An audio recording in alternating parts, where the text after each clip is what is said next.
Hello प्यारे बच्चों। तो हम आशा करते हैं कि आप सभी ठीक ही होंगे और मन लगाकर पढ़ाई कर रहे होंगे। तो इसी जोश और जुनून के साथ पढ़ाई करते रहे। हम आपके आपके साथ आज YouTube चैनल पर 10th क्लास का सभी विषयों का वीडियो लेकर आ रहे हैं और आज से आपको प्रत्येक दिन 10th क्लास के सभी विषय का वीडियो मिलता रहेगा। तो अब बिना बकवास किए क्लास को शुरू करते हैं। तो आज अभी सबसे पहले हम गणित यानी कि मैथ के विषय को शुरू करने वाले हैं। विषय का नाम मैथ है यानी गणित। तो हम गणित का एनसीईआरटी बुक ए वाला कराने वाले हैं। देख लीजिए, थोड़ा जूम करके दिखा दे रहे हैं, देख लीजिएगा। ये वाला वीडियो, ये वाला क्लास जो किताब है इसको कराने वाले हैं। इसमें आपको कुल मिलाकर 15 लेसन देखने को मिलेगा, जिसमें से पहले लेसन का नाम वास्तविक संख्या है। वास्तविक संख्याएं। तो हम आज वास्तविक संख्याएं जो चैप्टर है इसको शुरू करने वाले हैं। तो अब इसके बारे में, वास्तविक संख्या चैप्टर के बारे में कुछ आपको बेसिक जानकारी दी जाएगी। तो आप लोग कॉन्सेंट्रेट होकर इस वीडियो को देखिएगा।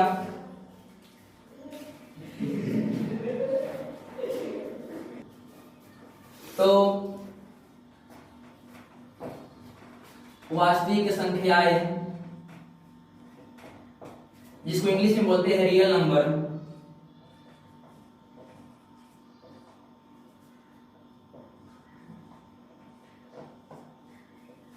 ये भी पढ़ाने वाले हैं। तो सबसे पहले जानेंगे कि वास्तविक संख्या होता क्या है। तो जितनी भी संख्या है उस सभी संख्याओं को समूह को हम वास्तविक संख्या कहते हैं। तो यहाँ पे यही लिखेंगे कि सभी संख्याओं के समूह को वास्तविक संख्या कहते हैं। यानी कि जितने भी संख्या है, अगर हम जितने भी संख्या के बारे में पढ़ते हैं वो सब के सब वास्तविक संख्या है। तो अभी संख्या का बात हो रहा है, तभी हम यहाँ पे जानेंगे कि संख्या यानी कि नंबर कितने प्रकार के होते हैं। तो आपको यहाँ पे पढ़ना है कि नंबर 2 प्रकार के होते हैं। पहला वास्तविक संख्या,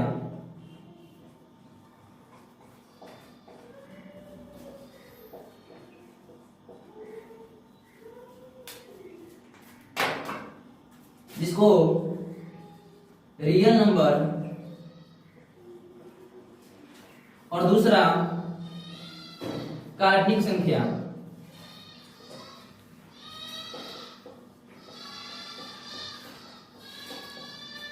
जिसको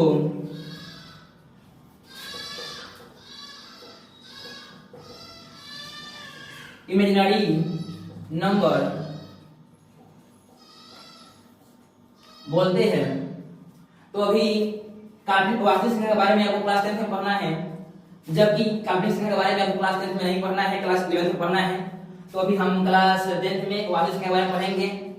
तो अभी हम यहाँ पे जानेंगे कि वास्तविक संख्या क्या होता है।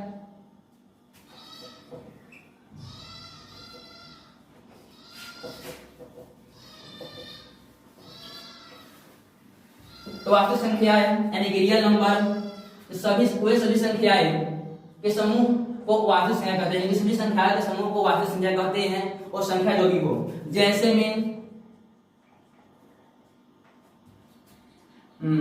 हो जाएगा आपका, जैसे प्राकृतिक संख्या, दूसरा होता है पूर्ण संख्या, तीसरा पूर्णांक संख्या, चौथा होता है सम संख्या, पांचवा होता है विषम संख्या, छठा होता है भाज्य संख्या,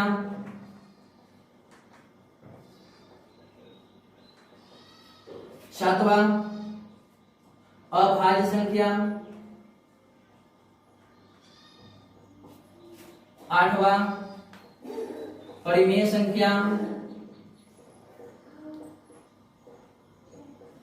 और नौवां अपरिमेय संख्या और 10वां होता है सम अभाज्य संख्या। तो अब क्लास 10 में ये 10 प्रकार की संख्याएं पढ़ना है। तो हम अब बारी बारी से इन सब संख्याओं के बारे में जानने की कोशिश करेंगे। तो अभी सबसे पहले शुरू करते हैं प्राकृतिक संख्या के बारे में। तो अभी हम प्राकृतिक संख्या शुरू करने जा रहे हैं। पहला था आपका प्राकृतिक संख्या।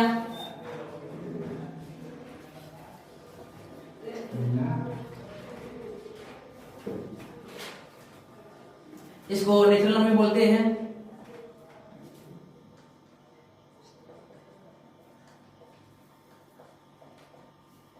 तो सबसे पहले जानेंगे कि प्राकृतिक संख्या होता क्या है। तो गिनती की संख्या को प्राकृतिक संख्या कहते हैं। किसकी संख्या को? गिनती की संख्या को प्राकृतिक संख्या कहते हैं। ये लिखना है, गिनती की संख्या को प्राकृतिक संख्या कहते हैं। जैसे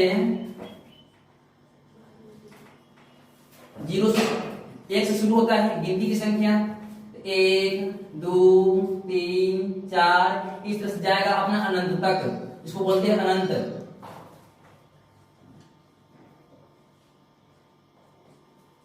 प्राकृतिक संख्या हो गया। तो सबसे छोटी प्राकृतिक संख्या आपका यही मान लिया जाएगा कि 1 होता है और सबसे बड़ी प्राकृतिक संख्या अनंत होता है। अब हम शुरू करेंगे पूर्ण संख्या, जिसको होल नंबर बोलते हैं इंग्लिश में।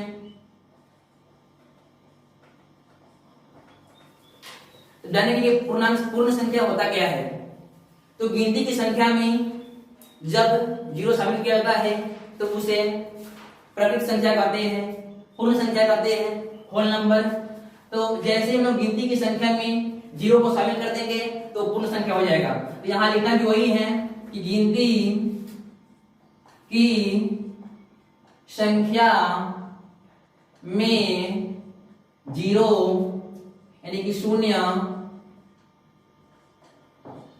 को जब शामिल किया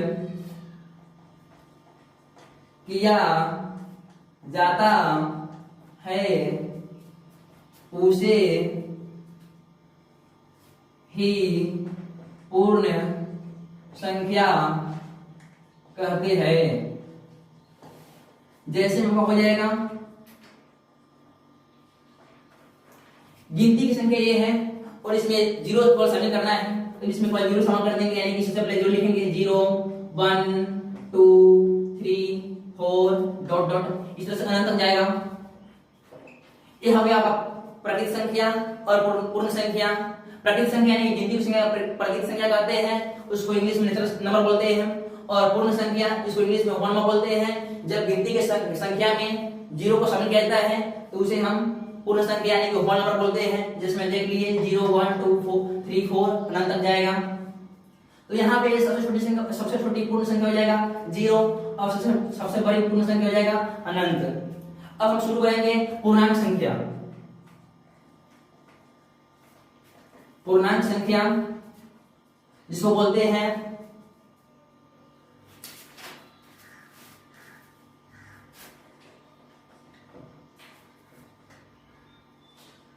इंटीजर्स नंबर।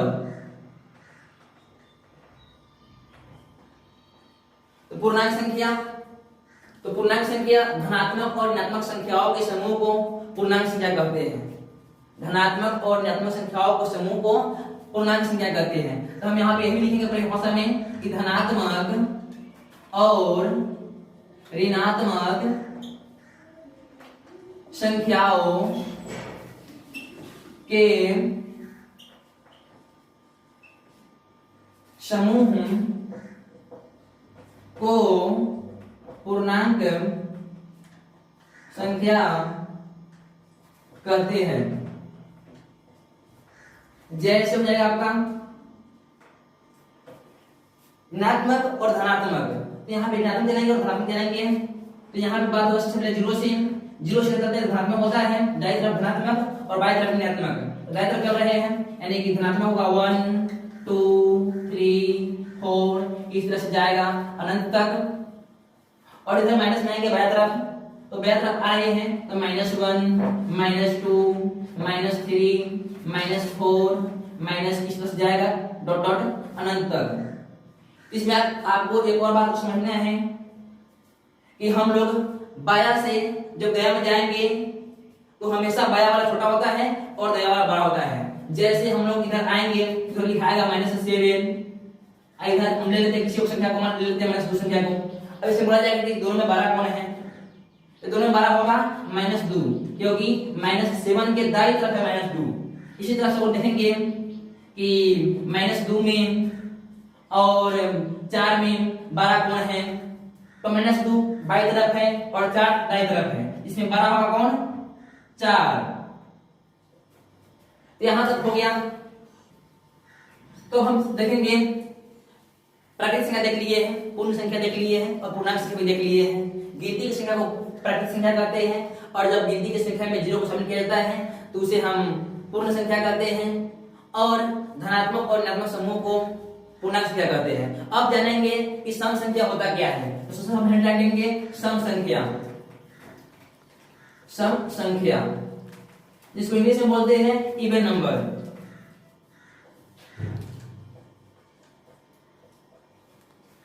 तो वैसी संख्या जो 2 से पूरी तरह भाग लग जाए, यानी कट जाए या फिर भाग लग जाए, उसे सम संख्या कहते हैं। सम संख्या कहते हैं। जैसे जो 2 से भाग लग जाए तो एक तो 2 हो जाएगा, 4 हो जाएगा, 6 हो जाएगा, 8 हो जाएगा, 10 हो जाएगा, इस तरह से जाएगा आगे तक, और इस तरह से अनंत तक जाएगा। या फिर इसका परिभाषा लिख सकते हैं हम लोग। इसका एक ट्रिक है कि जानेंगे कि कैसे हम पहचान सकते हैं कि कौन सम संख्या है और कौन सम संख्या नहीं है। तो सम संख्या जानने के लिए सबसे अच्छा तरीका है कि जिस संख्या के अंत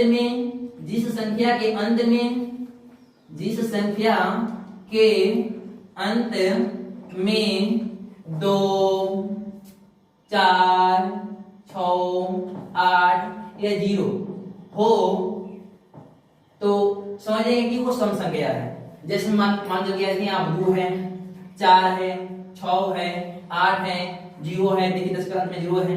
अगर हम 24 लेते हैं तो भी सम संख्या होगी, क्योंकि इसके अंत में 4 है। इस तरह से हम बता सकते हैं कि ये सम संख्याएं हैं।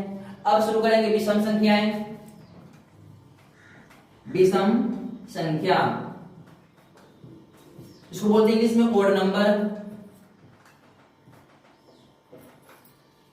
तो वैसी संख्या जो 2 से न कटे, जो 2 से भाग न लगे, उसे हम विषम संख्या कहते हैं। वैसी संख्या जो 2 से भाग न लगे, वही लिखना है इसमें भी कि वैसी संख्या, चाहे वैसी संख्या जो 2 से भाग न लगे,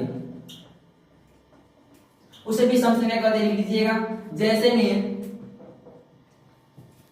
जो 2 से न कटे, जैसे में हो जाएगा 1 3 5 7 9 11 13, इस तरह से जाएगा आगे तक। देखिए इसमें कोई भी संख्या हो वो 2 से नहीं कट रहा है। 1 भी उसमें पर भाग लग सकता है, 7 है ये भी लग सकता है, 9 है ये भी नहीं लग सकता है, 11 ये भी नहीं लग सकता है। ये सब हो जाएगा आपका विषम संख्या है। अब जानेंगे भाज्य संख्या। भाज्य संख्या क्या होता है? भाज्य संख्या इसको बोलते हैं हम लोग इंग्लिश में composite number. Composite number COMPOSIT composite number. तुम जानेंगे कि भाज्य संख्या क्या होता है। तो वैसी संख्या जो एक और स्वयं को के अलावा अन्य संख्या से भी कट जाए, यानी कि वैसी संख्या जो एक और स्वयं के अलावा अन्य संख्या से भी भाग लगे या फिर कट जाए,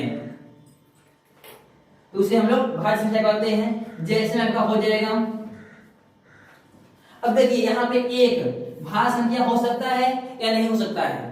तो देखिए एक खुद से कटेगा और इसका स्वयं भी खुद ही होता है। इसका देखिएगा, एक गुणे एक तो स्वयं हो गया, लेकिन एक का एक स्वयं नहीं होता है, इसलिए भाज्य संख्या नहीं होगी। दो भाज्य संख्या नहीं हो सकती है, क्योंकि दो को देखिएगा तो दो को तोड़िएगा तो 2 गुणे 1, एक स्वयं हो गया और एक हो गया। उसके अलावा अन्य संख्या से भाग लगे, लेकिन अन्य संख्या से भाग नहीं लग रही है, इसलिए ये भी सब क्या बोलते हैं भाज्य संख्याएं नहीं होगी। अब चलते हैं आगे, 3 भी नहीं होगी।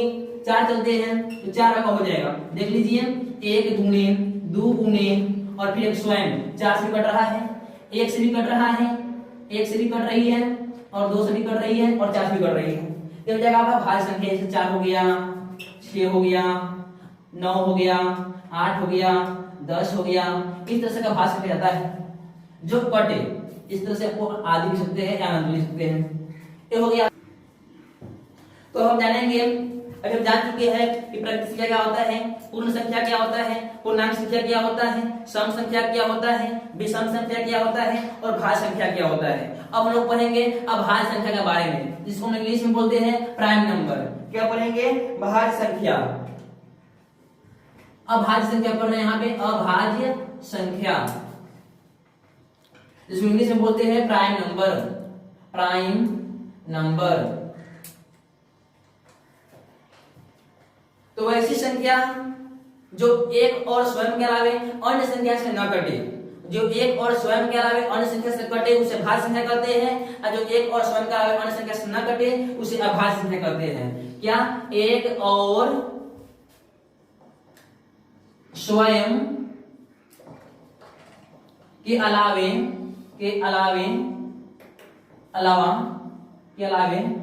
अन्य संख्या से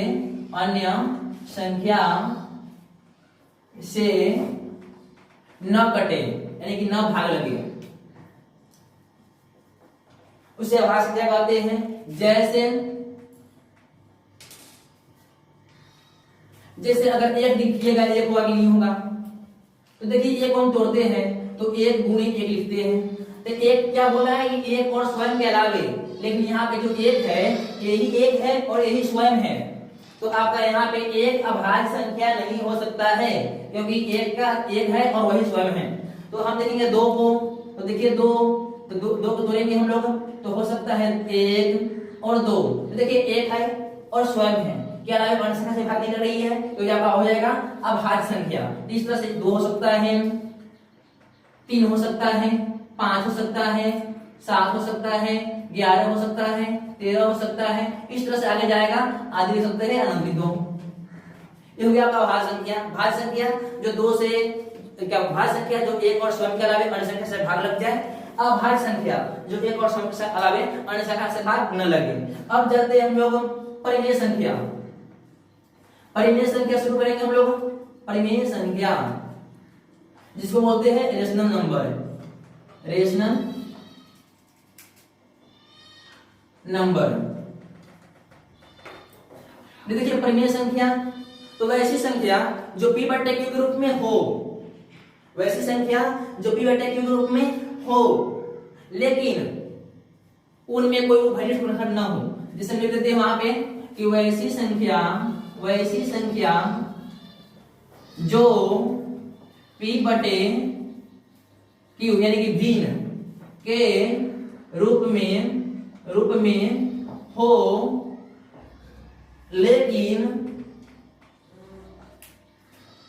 लेकिन P और Q में कोई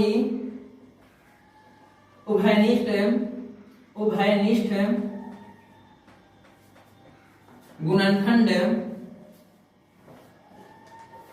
न हो, उभयनिष्ठ गुणनखंड न हो, और साथ ही Q बराबर 0 नहीं होना चाहिए, Q बराबर 0 नहीं होना चाहिए। तो इसको हम बोलेंगे परिमेय संख्या। जैसे में उदाहरण देते हैं, देख लीजिए, जैसे हो जाएगा आपका 2/3। देखिए इसमें सब ये पालन कर रहा है, वैसे संख्या p/q के रूप में हो, यानी कि भिन्न के रूप में हो, और लेकिन p/q में कोई घनिष्ठ गुणनखंड नहीं हो। इसको घनिष्ठ गुणनखंड कहने का मतलब जैसे रहता 4/3, 4/2, तो क्या होता है इसमें घनिष्ठ गुणनखंड है, यानी कि इस दोनों में पढ़ सकता है। 2 1 जा 2, 2 2 जा 4, यानी कि 2 का 2 और 2 4। यहाँ पे कट गया तो आपको हो जाएगा ए, अभी जो था 4/2 ए परिमेय संख्या नहीं था, लेकिन ये परिमेय संख्या के रूप में आ सकता है 2/1। ये हो गया आपका परिमेय संख्या, लेकिन ये परिमेय संख्या नहीं है, तो यहाँ पे हम इसलिए 2/3 लिखे हैं जो आपका परिमेय संख्या है। और क्या बोलते हैं, साथ ही बोला है q बराबर 0 होना चाहिए, देखिए q 0 नहीं है। अगर 0 देगा तो ये परिमेय संख्या है, क्योंकि 0 बटा में 1 होता है, 0 नहीं होता है। अगर 1/0 दिया जाए, 1/0, तो आपका परिमेय संख्या नहीं होगा, ये आपका परिमेय संख्या में शामिल नहीं होगा, क्योंकि 1/0 बटा में यानी कि जो होता है क्या बोलते हैं q, वो 0 नहीं होना चाहिए, इसलिए 1/0 आपका आंसर नहीं होगा। 2/3 हो सकता है, 0 हो सकता है, 0/1 हो सकता है, यानी 0 हो सकता है, 7 हो सकता है, 6 हो सकता है, क्योंकि सब नीचे क्या होता है, 1 छुपा हुआ होता है, यानी कि बटे कितना बन जाएगा। चाहे 9/6 लिख दीजिए, नहीं होगा 9/5 लिख सकते हैं। इस तरह से आप बहुत सारा आंसर लिख सकते हैं आदि। ये आपका हो गया परिमेय संख्या, यानी कि वैसी संख्या जो p/q के रूप में हो, लेकिन p/q में कोई भिन्न गुणनखंड ना हो, और साथ ही q जो हमारा है 0 नहीं होना चाहिए। देखिए q कहीं भी 0 नहीं है, तो ये होगा आपका परिमेय संख्या। तो हम परिमेय संख्या जान लिए हैं कि वैसी संख्या जिसे जो p/q के रूप में हो और वहां पे q 0 ना हो, और साथ ही p/q में कोई उभयनिष्ठ गुणनखंड ना हो। अब हम जानेंगे अपरिमेय संख्या।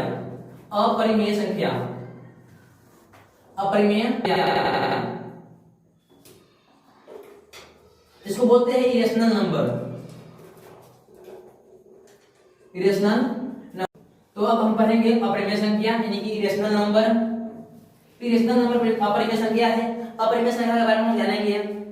तो उसमें परिमेय संख्या में पढ़े हैं कि वैसे संख्या जो p/q के रूप में हो, और साथ ही क्या बोलते हैं p/q में कोई घनिष्ठ गुणनखंड नहीं हो, और q हमारा 0 नहीं होना चाहिए। लेकिन इसमें पढ़ना है कि वैसी संख्या जो p/q के रूप में ना हो, और न ही कभी p/q के रूप में आ सके, उसे हम लोग अपरिमेय संख्या कहते हैं। वैसी संख्या हम लिख देंगे हम लोग कि वैसी संख्या जो p/q के रूप में न हो, और न ही कभी p/q के रूप में आ सकता हो, अर्थात जो रूट के रूप में हो। अर्थात हम लिख सकते हैं कि अर्थात जो रूट, इसको बोलते हैं रूट के अंदर हो, जो रूट में हो। जैसे हम देख सकते हैं रूट 2 ले लेंगे, रूट में है, रूट से बाहर नहीं निकल सकता है, इसलिए कभी p/q में नहीं आएगा, ये अपरिमेय संख्या हो गया। रूट 3 हो गया। रूट 4 ये परिमेय होगा, क्योंकि इसका रूट 4 का 2 निकल जाता है बाहर, वैल्यू निकल जाता है, इसलिए रूट 4 नहीं होगा। रूट 7 हो सकता है, रूट 11 हो सकता है। इस तरह से आप अनेक ले सकते हैं, जो रूट से बाहर निकल सके उसे हम लोग अपरिमेय संख्या कह सकते हैं। आगे चलेंगे हम लोग, जानेंगे अब लाट बच गया है सहअभाज्य संख्या। ये आपका बेसिक लाट है, सभाज्य संख्या, जिसको हम लोग बोलते हैं को प्राइम नंबर, को प्राइम नंबर। सअभाज्य संख्या, यह वैसी संख्या होती है जिसके दो संख्याओं का HCF एक हो, वैसी दो संख्याएं जिसका HCF एक हो, उसे हम लोग सअभाज्य संख्या कहते हैं। यहाँ पे क्या लिखेंगे कि वैसी दो संख्याएं जिसका HCF एक हो। हम सअभाज्य संख्या जिसको बोलते हैं इंग्लिश में को प्राइम नंबर, वैसी दो संख्याएं जिसका HCF एक हो, उससे सअभाज्य संख्या कहते हैं। जैसे हम लोग लिख सकते हैं कि 2 और 3 हो जाएगा आपका सअभाज्य संख्या। यदि दोनों का HCF हम निकालेंगे तो एक ही आएगा, और जिसका HCF एक आवे, क्या HCF एक आवे, दो संख्याओं का HCF एक आवे, उसे हम अभाज्य संख्या कहते हैं। जैसे हम ले सकते हैं 7 और ले लेते हैं 9, 7 और 9 इसका भी HCF एक ही आएगा। और भी ले सकते हैं हम लोग उदाहरण में 15 और 7, इसका भी ले लीजिए एलसीएम HCF एक ही आएगा। इस तरह से आप ढेर सारे ले सकते हैं, इन सभी का HCF एक ही आएगा। और जिन सभी दो संख्याओं का HCF एक आए उसे हम सअभाज्य संख्या कहते हैं। तो आज आज तो लोग जान चुके हैं सअभाज्य संख्या, और बारी बारी से हम लोग 200 प्रकार की संख्याओं के बारे में जाने हैं। सबसे पहले हम लोग पढ़े हैं कि संख्या दो प्रकार होते हैं, वास्तविक संख्या और काल्पनिक संख्या। फिर हम लोग पढ़े हैं कि वास्तविक संख्या वैसी संख्या है जिस मतलब सभी संख्याओं के समूह को वास्तविक संख्या कहते हैं। वास्तविक संख्या दो प्रकार होते हैं, जिसमें जाने हैं क्या बोलते हैं प्राकृत संख्या, पूर्ण संख्या, पूर्णांक संख्या, सम संख्या, विषम संख्या, भाज्य संख्या, अभाज्य संख्या, परिमेय संख्या, अपरिमेय संख्या और सअभाज्य संख्या। तो ये था आपका वास्तविक नंबर का वास्तविक संख्या है, जो चैप्टर आपका रियल नंबर उसका बेसिक था। तो इस वीडियो में इतना ही, और अगर आपको वीडियो अच्छा लगे तो लाइक कीजिएगा और चैनल को सब्सक्राइब कीजिएगा। तो अब हम मिलेंगे नेक्स्ट वीडियो में। जय हिंद, जय भारत।